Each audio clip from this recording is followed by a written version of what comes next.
I was born and raised in Kentucky, lived here all of my life, and I had no idea that there were other causes of lung cancer besides smoking. And after I was diagnosed, I didn't know anybody living with lung cancer. And it was just a very lonely experience. And I knew that it was important to figure out ways to bring survivors together so we could support each other.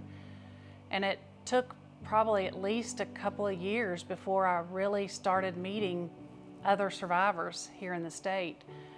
In August of 2015, I had a routine chest x-ray and it showed a small shadow on my lung. So being a little bit concerned, my doctor sent me on for a CT scan. And at the time I had a 1.2 centimeter nodule on my right lung. Because I'd never smoked, nobody really seemed to think that it could be lung cancer.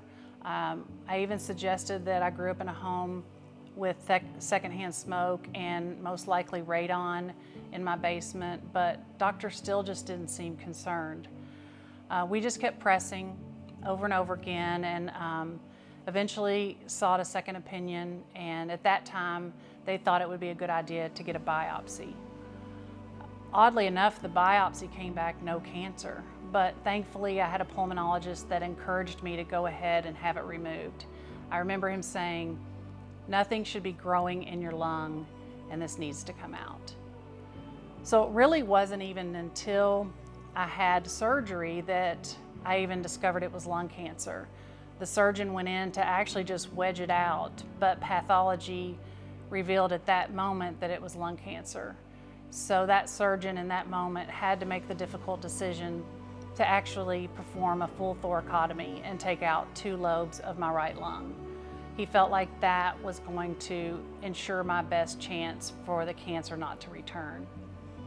After I recovered from the thoracotomy and began doing some awareness across the state, I went for about a year and a half without any recurrence, and then a few spots started showing up on the other lung.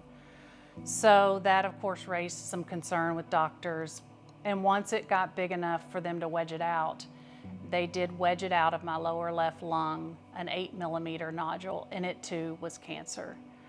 So at that time, doctors sent my tissue on for molecular testing, and that's when it was revealed that I have a mutation, which is most likely driving these damaged cells in my lungs to turn into cancer. The mutation is called EGFR exon 19 deletion. And basically, you just don't really have any way of knowing that you have this mutation until you develop the cancer and they test the tissue. So it's really motivated me to spread awareness that smoking isn't the only cause of lung cancer. Secondhand smoke and radon can be equally as dangerous to the lungs and easily cause you to develop lung cancer, even 5 to 25 years down the road after you have exposure. When I was first diagnosed, I was in shock, but I was trying to be strong for my family. Being told for so long that nobody thought it was cancer, it was just a lot to take in. But I think I was in a little bit of a denial. I really didn't even know how important it would be that the cancer had not spread to the lymph nodes. So when we got that news 4 days later and I started doing some research, I realized how important that was, that my cancer had not spread.